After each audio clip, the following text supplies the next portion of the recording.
सभी को नमस्कार। वरुण आईएएस में आप सभी का स्वागत है। जैसे कि आप सब जानते हैं कि ये जो चल रहा है आरआरबी एनटीपीसी और ग्रुप डी के लिए सीरीज चल रहा है और ये जो भी बोर्ड पर प्रश्न हम लिख रहे हैं वो प्रीवियस पेपर का क्वेश्चन है।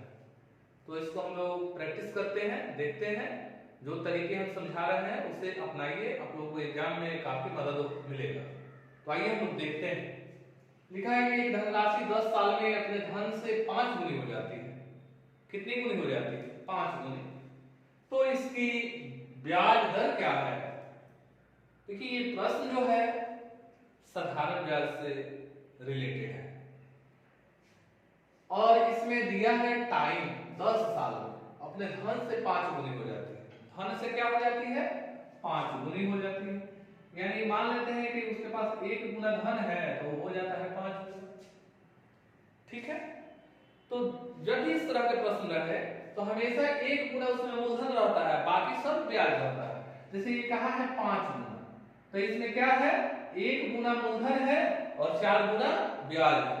1 गुना मूलधन 4 गुना ब्याज। अगर कहे यही कि 3 गुना, यानी 1 गुना मूलधन 2 गुना ब्याज है। ठीक है, अगर यही कहे 8 गुना तो 1 गुना मूलधन और 7 गुना ब्याज। बातें समझ रहे हैं? ठीक, तो अब प्रश्न भी बन जाएगा। तो दर का सूत्र क्या है? तो यही ना, ब्याज गुने 100 बटा मूलधन गुने सम, यही ना है। चलिए बना लेते हैं हम। तो ब्याज कितना है जी? तो ब्याज हो जाएगा 4 गुना, क्योंकि 5 गुना है ना टोटल, तो 1 गुना मूलधन 4 गुना ब्याज। तो ये हो जाएगा ब्याज गुने 100 बटा मूलधन 1 गुना और गुने समय कितना? 10 का 40%। कहां है 40%? तो बस आंसर मारिए। चलिए ठीक है, हम लोग अगले प्रश्न की ओर चलते हैं।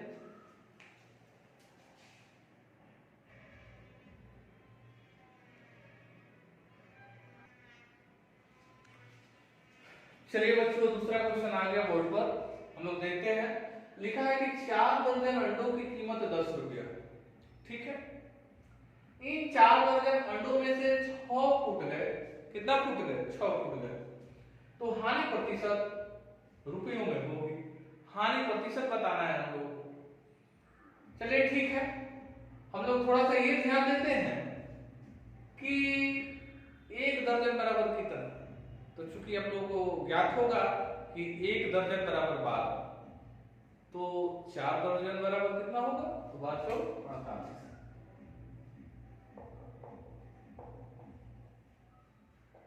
यानी कुल 48 अंडा था, अब उसमें से 6 वो फूट गया। कितना फूट गया? 6 वो। तो भाई हानि प्रतिशत बराबर क्या होता है? हानि प्रतिशत बराबर हानि गुने 100 बटा क्रय। तो हानि कितना का? 6 को अंडा का गुने 100 बटा क्रय, तो 48। यही ना है। चलिए काट देते हैं। 6 8 है 48। अब इसको काटना है। 4 दूनी के 8, 25 बटा 2 यानी 12.5। इसको ऐसे भी लिख सकते हैं या 12 गुना 1 बटा। ठीक है, अब आपके पास एक और समस्या होता है कि अगर इस तरह से मान लेते हैं पूर्णांक में दिया हुआ है और उसको डेसिमल में बदलना है, तो क्या करेंगे? 1/2 का मतलब ही होता है 0.5। 1/4 का मतलब होता है 25 पैसे यानी 0.25। ठीक है, 3/4 का मतलब होता है 75 पैसे यानी 0.75। जब भी ऐसा लिखा है 13.3/4 बदलना हो हमको दशमलव में, तो हम लिखेंगे 13.7। अगर मान लेते हैं 12 1/2 लिखा रहा है तो हम लिख देंगे 12.5। ठीक है, अगर मान लेते हैं 12 1/4 लिखा रहा है तो हम डायरेक्ट लिखेंगे 12.1/4 का मतलब 25 पैसे। ऐसे लिख देते हैं। चलिए ठीक है, अब हम लोग अगला प्रश्न को आते हैं।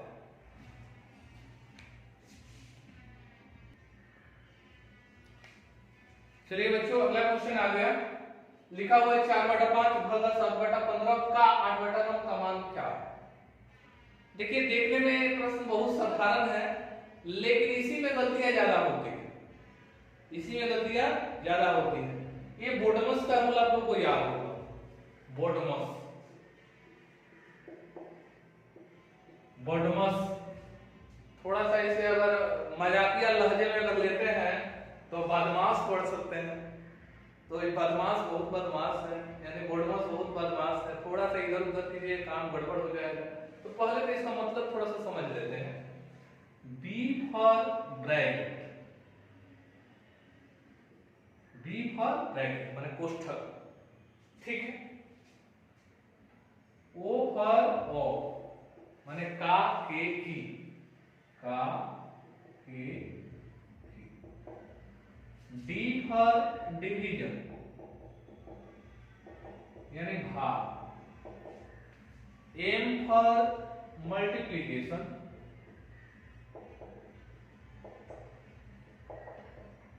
यानी गुना। क्या? ए फॉर एडिशन यानी योगफल। एस फॉर सब्ट्रैक्शन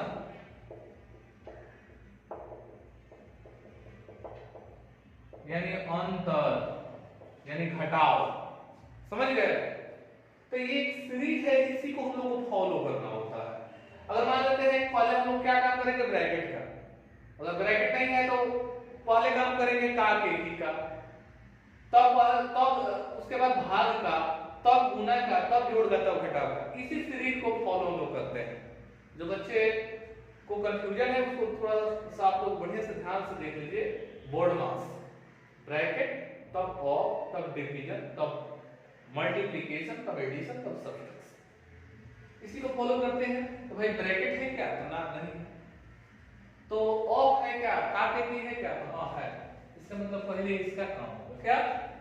तो इसका काम होने का मतलब हो गया कि 4/5 भागे 7/15, का का मतलब गुना 8/9 कर दिए। अब इसको करेंगे तो 7/8 कटेगा नहीं, तो 7/8 56 और 15 9 135। ठीक है? तो ठीक है,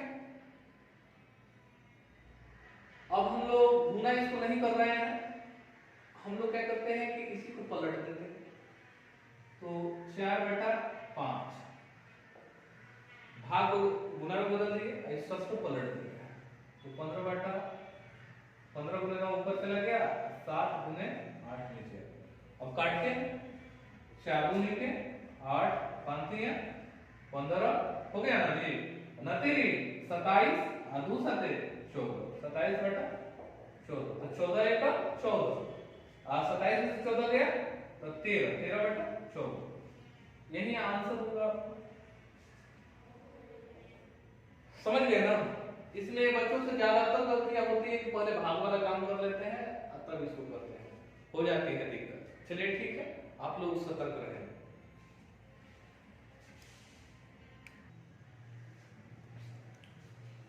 चलिए बच्चों अगले क्वेश्चन को हम लोग देखते हैं। लिखा हुआ है कि वह छोटी से छोटी संख्या जिसमें यदि एक जोड़ दी जाती है तो वह 12, 18, 24, 32 और 40 से ठीक ठीक विभाजित हो जाती है, वह संख्या क्या है? देखिए क्या है, ये एलसीएम और एचसीएफ चैप्टर से क्वेश्चन रिलेटेड है।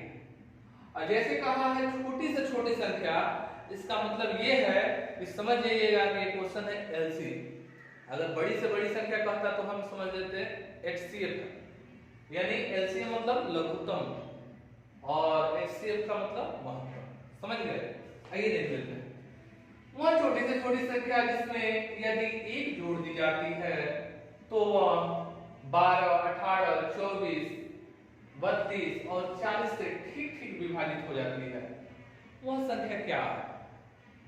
ठीक है, एक जोड़ने पर विभाजित होती है तब संख्या बताना है। यानी कि जो भी होगा इसका एलसीएम निकाल के एक घटा देंगे तो हमारा काम हो जाएगा। क्या जी? आइए देख लेते हैं। 12, 18, 24, 32 और 40, इसका एलसीएम निकालते हैं। 2 से काटते हैं तो 2 × 12, 2 × 18, ये हो जाएगा 16 दूनी 32, 20 दूनी के 40। ठीक है, फिर 2 से काटते हैं, 2 3 6, 9 हो जाएगा, 2 6 12, 2 8 16, ये हो जाएगा 10।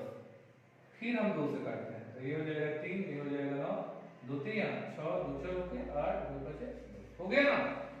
फिर 3 से कटेगा, 3 एकम 3, 3 3 9, 3 एकम 3, ये हो जाएगा फिर आपका 4 के 4 हो जाएगा और 5 के 5 होगा। अब उनको गुना कर लेना।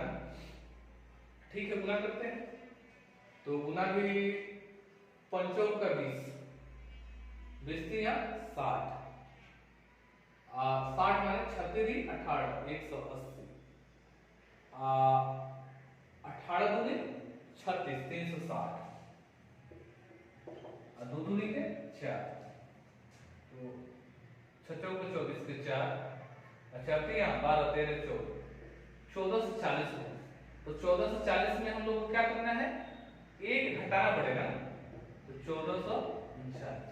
देखिए कहाँ है 1439, बस यहाँ है। ठीक है, क्योंकि वो एक जोड़ने पर विभाजित होती है, तो यहाँ एक घटाएंगे तो हमारा वो संख्या आएगा, फिर इसमें एक जोड़ देंगे तो 1440 हो जाएगा और सबसे विभाजित हो जाएगा, है ना। चलिए अगला क्वेश्चन हम लोग देखते हैं।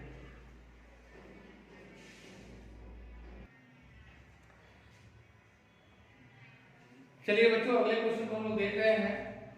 एक 5 मीटर लंबे और 4 मीटर चौड़े टैंक से पानी भरा है, ठीक है, जिसकी गहराई 2 मीटर है।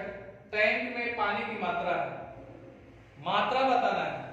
टैंक, कोई भी टैंक है, अगर मात्रा पूछा जा रहा है कि कितना है, इसका मतलब है कि उसका आयतन बताना है।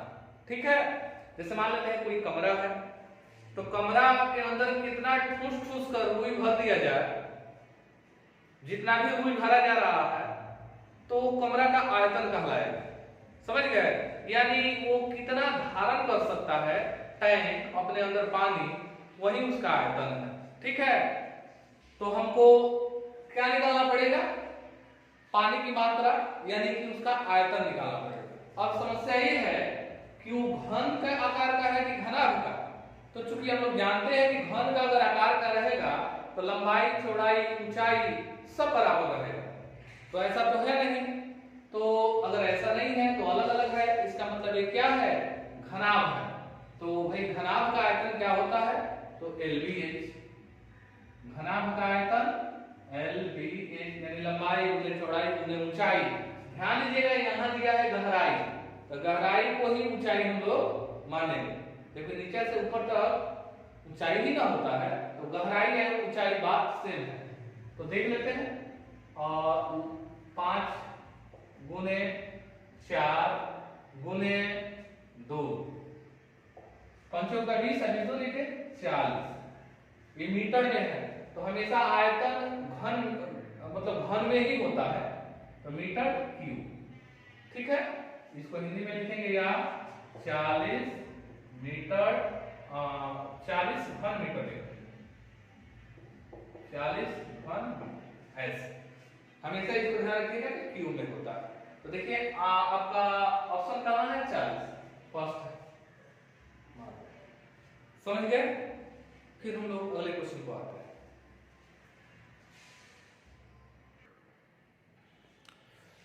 चलिए अगला क्वेश्चन देख लीजिए। लिखा हुआ है कि एक कक्षा के सभी छात्रों ने क्रिसमस के अवसर पर एक दूसरे को बधाई संदेश भेजा। क्रिसमस के अवसर पर एक दूसरे को प्रत्येक विद्यार्थियों ने बधाई का संदेश भेजा।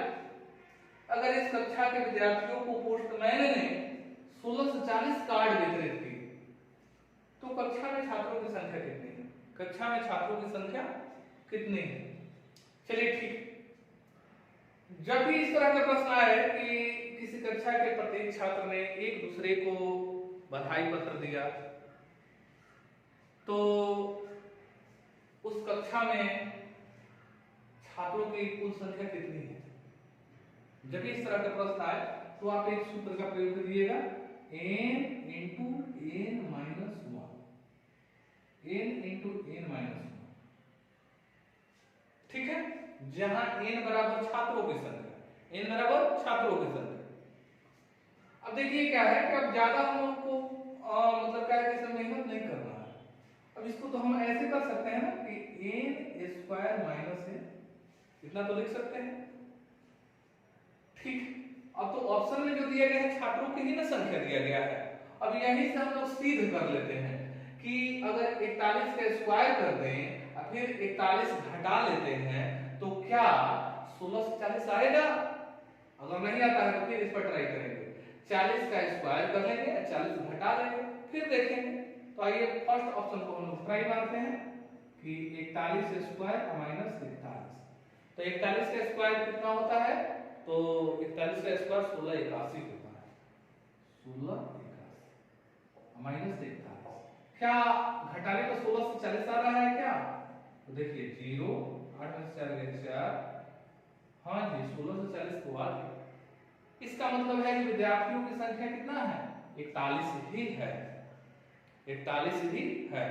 तो इस तरीके से हम लोग शॉर्ट में बना सकते हैं। नहीं तो जहां इसके फार्मूला के चक्कर में पूरा पढ़िएगा तो देखिए कहां कितना दिक्कत होगा।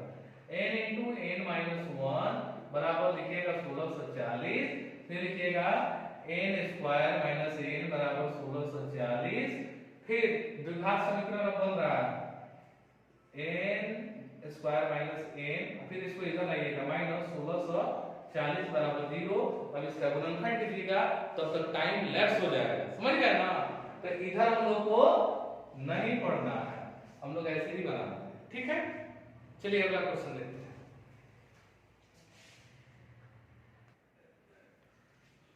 हैं। चलिए बच्चों अगला क्वेश्चन हाजिर है। लिखा हुआ है कि एक लकड़ी के टुकड़े की माप 30 सेंटीमीटर, 24 सेंटीमीटर, 18 सेंटीमीटर है, माने 30 बाई 24 बाई 18 का है। इसमें ऐसे घन काटने हैं, देखिएगा घन काटना है, घन बनाना है जिनके सिरे 6 सेंटीमीटर हो। तो उन घनों की संख्या क्या होगी?